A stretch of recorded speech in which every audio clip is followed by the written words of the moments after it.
ever had a dream, if you've ever had a goal and a desire to be somewhere, to do something, to create a business, but you didn't know how to do it, you're going to love today's episode. I am so honored to be able to speak with Vanessa Zamy, who had no experience in business. She was working in corporate, but she wanted to start her own business. She had read a book, the book by Robert Kiyosaki, Rich Dad, Poor Dad, and she decided that's what she needed to do. She was tired of being in corporate, but she had no experience. She had no family members who had a business. And today we talk with her about what she did to get started. You're listening to Espresso Jams, short, concentrated, delicious conversations about business, technology, and entrepreneurship. If you're just starting out on your business adventure or you're a seasoned business professional, I'm sure you'll find value in these short conversations. Espresso Jams is brought to you by Apexible, providing the tools, insights, and transformative structures to help you reach your business summit. I'm your host, Joe Matz. Let's get started. Welcome to the show, everyone. I am so happy and so honored to have Vanessa Zamy with us today. She is known as the Business Defibrillator. She's a keynote speaker, best-selling author, professor, and global business consultant, helping business owners revive, grow, and scale their business without burnout, sleep deprivation, or mediation. Welcome to the show, Vanessa. Thank you for having me, Joe. Happy to be here. It is great to have you here. I'm so excited about this conversation and the value for our listeners. Yeah, I'm excited to share. Yeah, feel free to ask away. I'm an open book. Well, here's the first question. Where do you hail from today? I am in Massachusetts at the moment, in a town that's south of Boston. Yeah, south of Boston, but not as far south as New York City. Exactly. Somewhere in the middle. That's awesome. That's awesome. So before we get into the meat of the conversation, Vanessa, you have done so much. And you look young. You must have started when you were a baby. Tell me, what brought you to this point? How did you become a business defibrillator? Yes, well, my corporate career was actually in strategy consulting. So I was essentially helping big companies make their millions and billions, Fortune 500 companies in the US specifically. And as different industries, including like med tech, nuclear manufacturing, consumer packaged goods, a financial services company. And then the last stint was at a retail apparel company, and working with different cross-functional teams and dealing with corporate politics, the corporate politics that exists in the office. And so that was my corporate career. And I fell into strategy consulting because it really spoke to my zone of genius, which is in problem solving. And so I've always been that friend, maybe another listener is listening, that friend who is that person who people come to have their problem solved, or they know the person's going to come to with a solution. And so that's me. So a problem solver. And so using that skill to help companies was what I was doing in my corporate life and career. Before that, I had done some work in nonprofit and health and arts. But ultimately, from my career in corporate America, I then read the book Rich Dad, Poor Dad, and by Robert Kiyosaki. I don't know if you read that book, Joe. Yes. But Rich Dad, Poor Dad.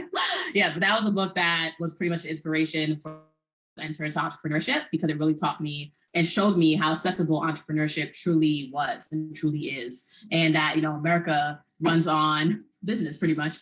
So that was my introduction to that sort of world. And it wasn't until a couple of months later when I had to transfer my actual company, Your Vision's Catalyst. You had to do what? I had a trance. I woke up in this trance-like state. So I was living in Oakland at the time, Oakland, California, at the time that I started my business. And sorry about that. It was a Sunday morning. And I remember I woke up on a Sunday morning, I grabbed my laptop, I was just typing away. It was just wake up, laptop, type. And then I remember I looked up from my laptop about 3 hours later. I looked up, I looked around, and then I looked back at my laptop and I literally saw that I had created a business plan for my company, Your Vision's Catalyst, which is the consulting company through which I don't consult big companies. I consult micro businesses and entrepreneurs on how to grow their purpose-driven business without burnout, sleep deprivation, or overwhelm. So let's talk about those 3 hours. So obviously, this must have been gelling inside of you since reading Robert Kiyosaki's book, Rich Dad, Poor Dad. It must have been gelling inside a little bit, and then you just let it all out. Does that sound right? No. So honestly, so what happened was, Use so I me. all right. So so I read the book. So I was reading the book while I was commuting to from work. And so I would commute on like the public, it was like this train that people would use to commute. And in the city life, in the city, via the life of train. So I was commute on the train, so it gave me time to like read the book. And so I read the book, took notes, etc. And then I said, okay, so I want to go to entrepreneurship. Oh, also, if you read that book, you know, they also talks a lot about real estate investing, right? So that was also another thing that I was introduced to. I was like, oh my God, regular people own laundromats? So that was my introduction to that world as well too. And so I was like, okay, real estate investing. I remember I looked online, I Googled like, okay, real estate investing, let's like just look up like workshops and stuff that was happening in my area. There was one that was coming up in like 4 months or so. So I signed up for that one. I said, okay, that's real estate investing. And I had some other goal that I wanted to finish before I even, started on that path. So I said, okay, priorities, we're gonna do that. Then we're gonna do, this real estate investing. So originally I was just gonna go forth with real estate investing, but that was the thing. And then it literally wasn't until a couple months later, I was like, oh, I guess literally was just like, here's a business, Vanessa. And I said, okay, whoever gave me that business, sure. So that was what happened. So I literally just woke up. It was just, words just came out, things would happen. I mean, less than a month later, after I typed that whole thing up, the business was registered, had the logo, had the website, all the things. That was the start of me starting my business on the side of my corporate job. Okay, so you started part-time while you were working at your corporate job. And how did that go in the beginning?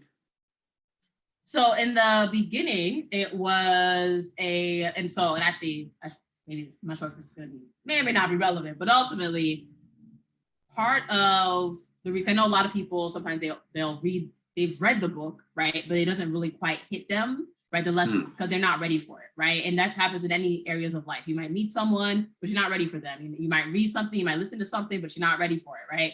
And so at the time that I had read that book, I had gone through various different experiences in corporate America. And I was just at the point where I was just like, okay, so I know nonprofit's not the route for me. Well, at least it's very inefficient. And it seems to me corporate politics may not be the route, but I'm not quite sure what else you want from me, universe. Like it doesn't seem like anything else. And so then I remember a VP at the company recommended I read that book. I read that book and I didn't actually say those words to him, but we had the same background of being from humble beginnings and, making it through the journey that we made it through in corporate America. And so that was a book that inspired him. So he shared that book to me as well. And so when I read that book, I was already at a space where I was like looking for something different. I was already sort of I was like, I don't know what else, but I mean, I've done this other corporate stuff. And so when looking through and reading through what's he call that thing? But the 4 quadrants that Robert showcases in his book was like, oh, there are people who do the E and the B and the S and the I, the business owner, the investor, the self-employed, the employee. And so when looking at that quadrant, I was like, oh, okay, I need to be in the B and the I. And then it was like, okay, cool. That's about that, right? And then the last chapter of the book talks about real estate investing. It's like, okay, well, I guess that's the path? ? So that was sort of that process, right? So I was already in the process of knowing or thinking, though not knowing, but thinking that the corporate sort of space wasn't going to be my end state, right? Even though I had this goal of I'm going to be a CEO of a Fortune 500 company, and that's my goal, and that's what's going to happen. And at some point, pretty much, sometimes you have a plan, and sometimes plans change. And so I got this new information, and I reassessed the plan and the vision. But ultimately, the beginning journey of starting a business, a day job, it was from the time perspective. It was like time management, productivity perspective of it was actually very simple for me because I had been always in life. I've always been doing many stuff at the same time. That's just what I do. And You mentioned it earlier where you were like, seems like you've done a lot. It's like, yeah, because I do a bunch of stuff at the same time. But I do them effectively and efficiently. That's why people give me lots of recommendations on LinkedIn. And they love me so much. So with that being said, the process of starting the business from the process of like the time management and productivity perspective, that was the easy part.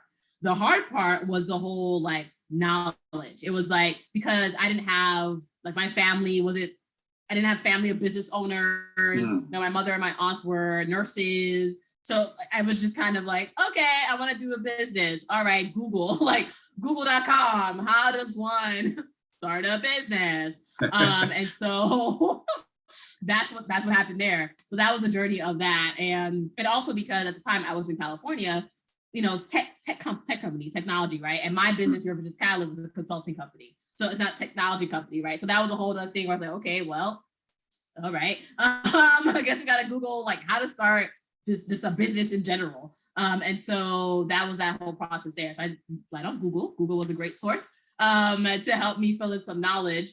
And then, you know, once I hopped on Google with the, you know, and really I found SBA.gov was the first resource because it's the Small Business Administration within the United States is a, you know, one of the many tools and resources where they have like a hub of just different online stuff, like a checklist. It was like, okay, here are the processes of starting a business.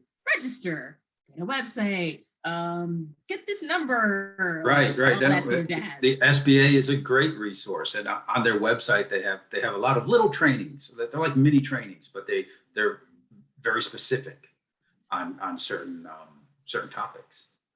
That's great. Yeah. So you really started at the beginning because you didn't have family to lean on for knowledge at that time. No, did not. Wow. And so you settled on being a coach as opposed to the real estate business. I actually ended up doing both of them in tandem. Okay. Okay. Following a theme here. But so ultimately, because I still had at the time that I woke up in that trance with my actual consulting company, the real estate investing workshop, I had still signed up for that. So that was still, but that hadn't happened yet, but it was going to happen. And like, I think it ended up being like the month after I woke up in that trance was when the real estate investing workshop was actually set to happen. And so this was, I still like kept both of them, so to speak, both of those things in play, if that makes sense. And I'm also doing the day job too. And for the real estate investing, so I went to that workshop at the time. By the time I get to that workshop, I already had my business. Like now it's officially registered, now it's all the stuff. Now I have to get clients, right? And so that was where the consulting company was at the time. And then the real estate investing workshop was, you know, okay, I read a book, this workshop, let's learn. So I then decided, so I did both of them at the same time. I also still had my day job. And one of the main things that was also really critical for me, because someone's probably asking, how did you find the time then, Vanessa? And one of the things that was critical for me was that for me, it was, I remember even before I even read the book, Rich Dad, Poor Dad, but it was before I started my business, it was while I was reading Rich Dad, Poor Dad and learning about the quadrants and learning about where I actually belonged in life and space and time. And I remember saying to myself, okay, I could continue getting in before the boss, staying after the boss, and continue to not be appreciated and undervalued. I could continue that. Or I could, you know, come in when I'm supposed to come in and then leave 4:30 p.m. shuttle like everyone else. And so that's what I decided. So every day, 4:30 p.m., I hopped on the shuttle, the 4:30 p.m. shuttle. Not a minute later, because it was all on time. 4:30 p.m. shuttle, left my laptop at work and went home. And so that was one of the first things that even before I started my business, it was sort of my way of giving myself space and time and not sort of feeling like I was giving energy to something that just wasn't even appreciating me. And that was like that first step there. So, and that pattern, that habit that I formed, it ended up helping me and getting more of that time and energy when eventually I then had these two things in play that I wanted to do. And so I ended up taking, and throughout the next couple of months, what ended up happening was I would take PTO, so vacation days, and I would go to different conferences and network with people around California, different events. I went to conferences in other states as well too, just meeting people in the real estate investing space, and also like business conferences, meeting other business owners as well too, and potential people for me to help as well. And yeah, and so that's pretty much what the first year looked like. So I think that was a very courageous step to go into work on time when you used to go in early and leave at a set time at 4:30. Was that I've got two questions there, because it was very courageous. Did you feel like you were stepping out of your comfort zone, and was there a little fear about what the reaction might be from your boss?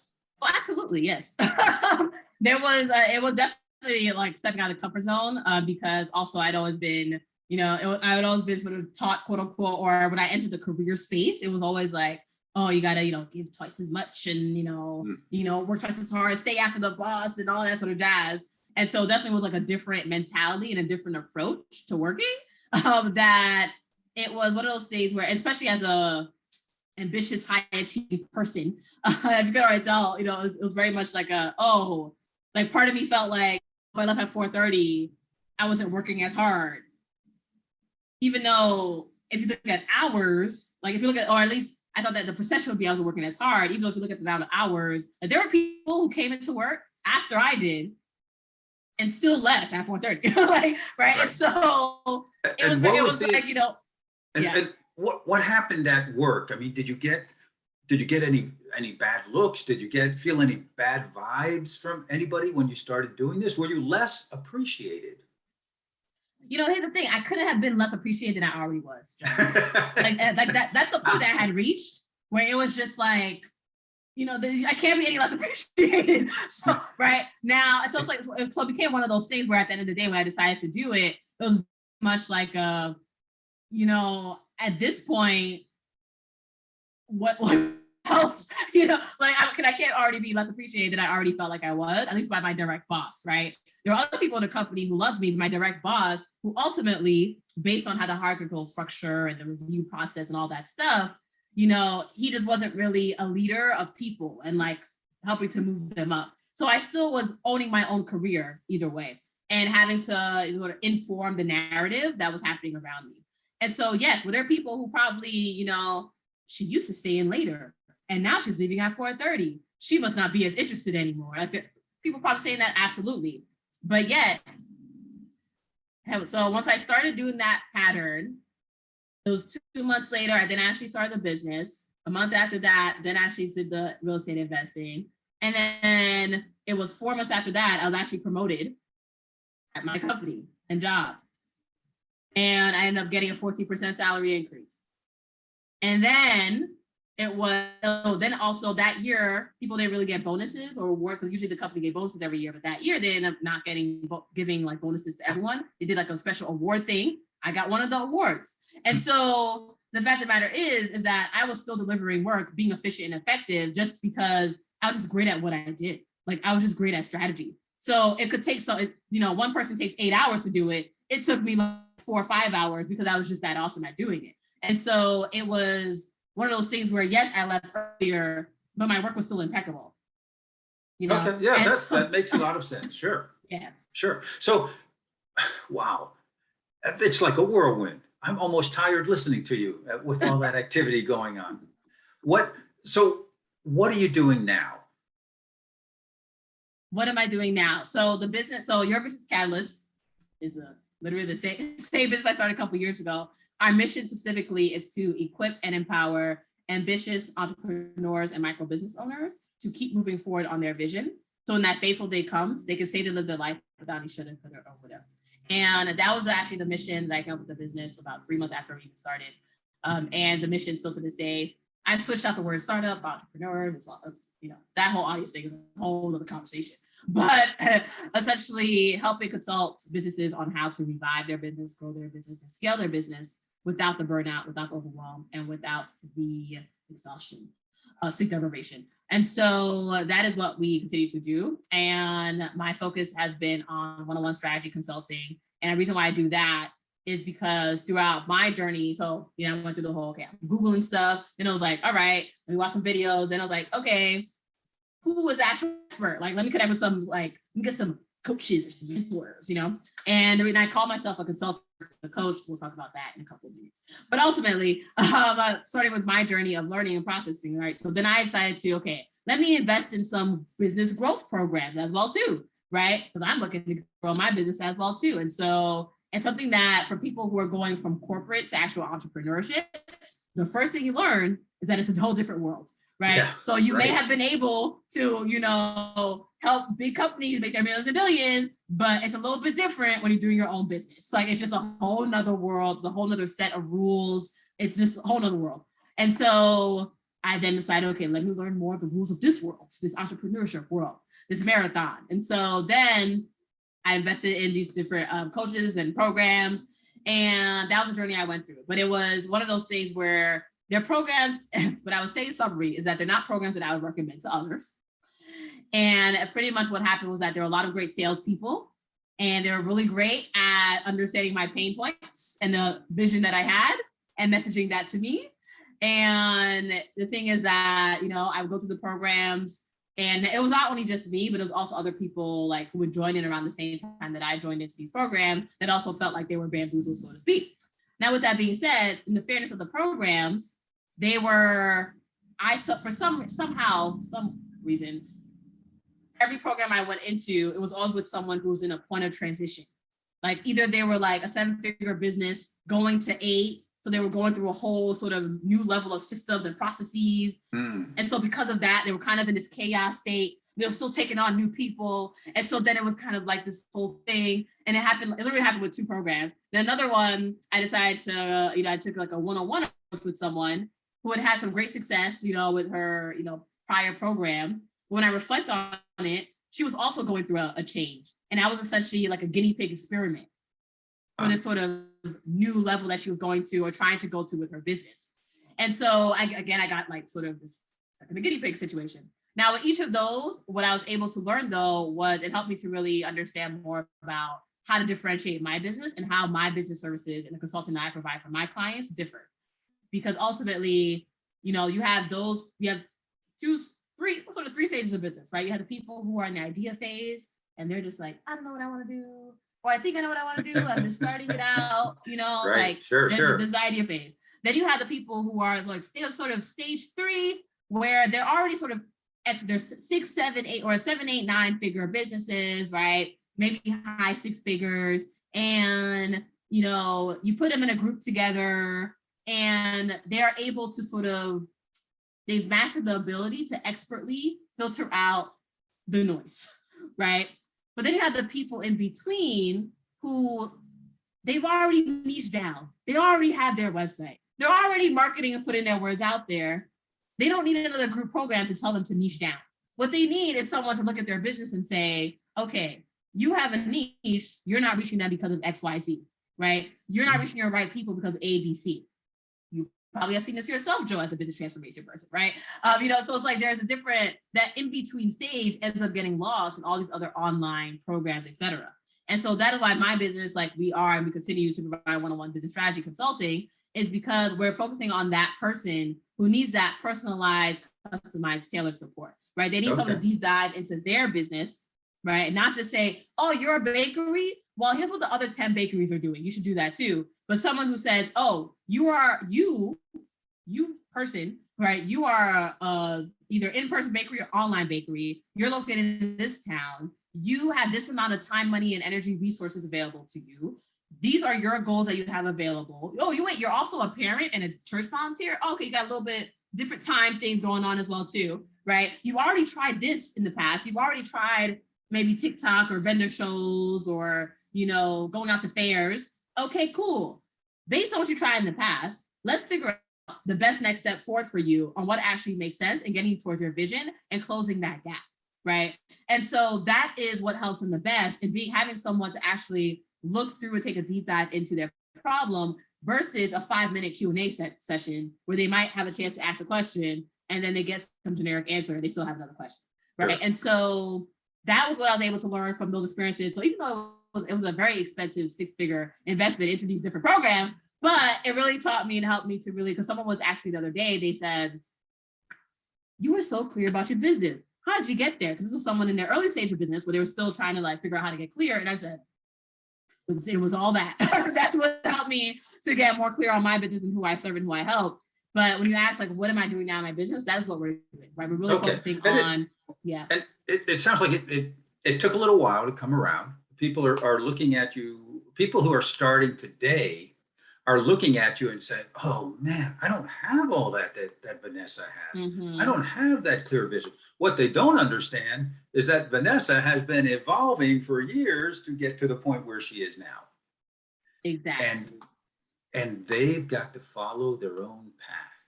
Exactly. And it sounds like that's what you help them do. Precisely. Yeah, that is awesome. So awesome. So we're about, wow, time has flown here. I can't believe it. Wow. This is such good information, such rich information. I so appreciate you sharing your story and how you got to where you are. And I think a lot of people can identify with that. And I'd like to ask you, what would be the one takeaway that you'd like to give to our audiences today? The one takeaway is, I know we talked a lot about, it's more so my business journey, so to speak. And so I would say the one takeaway is that, you may be looking at everyone online and maybe you're seeing them on the jets or the mansions, whatever it is you're seeing online. And maybe you're saying, oh, I'm not there yet, or I need to get there tomorrow. And if I don't, then I'm a failure. And what you need to remember is that what you're looking at is version 7.0, version 10.0, right? Chances are you're not looking at version 1.0, right? You were around when they were version 1.0 because they hadn't reached you yet, because they were still trying to get to version 2.0. And so being mindful of, whatever version you're at, entrepreneurship is a marathon, right? It is a journey. And it's all about understanding what is the path that you need to be on for your goals and your business, but at the same time, for your wellness as well, right? And enjoying the process and enjoying the journey along the way is the best way to make the journey the best that it can be. Because Absolutely. Being stressed in business is not fun. It doesn't help you as a CEO, as a decision maker. It just doesn't. Right. Or bad Absolutely. stress at least doesn't help. Fantastic. Yeah. And for our listeners who want more of Vanessa, how can they get in touch with you? Yes. Well, I do offer a masterclass on some Tuesdays. So I offer a masterclass called How to Grow Your Purpose-Driven Business Without Burnout, Deprivation, or Overwhelm. And through that masterclass, I go through my 13-step framework called the Hustle and Breathe framework, where I use that to help my clients go from struggle to growth, from the bad busy to good busy and productive, from running around confused and stressed to actually having clarity and freedom. So I go through and walk through my 13-step Hustle and Breathe framework in that 2-hour masterclass. And so people can go and check me out there, yourbusinessrevival.com. And if you already just want to connect quickly, if you're just like, okay, I'm not ready to learn about a framework first, I'm still doing some other things, totally understand, you're welcome to reach out to me via LinkedIn and Facebook. Send me a connect request. Let me know that you saw me on Joe's podcast, and feel free to send me a message. That's super. And we'll have all that information in the show notes. Very good. Yeah, great. Thank you so much for being on the show, Vanessa. Appreciate you sharing your knowledge and your time. Happy to be here. Thank you. Bye now. Bye-bye. Thank you for listening to Espresso Jams. If you like what you heard, please subscribe on your preferred channel and never miss another episode. If you'd like more business tips on technology, entrepreneurship, and doing better, you can find me on LinkedIn at Joe Matz, that's JoeMatz, or go to my website, apexable.com, that's apex-able.com. I'm your host, Joe Matz, wishing you an awesome day.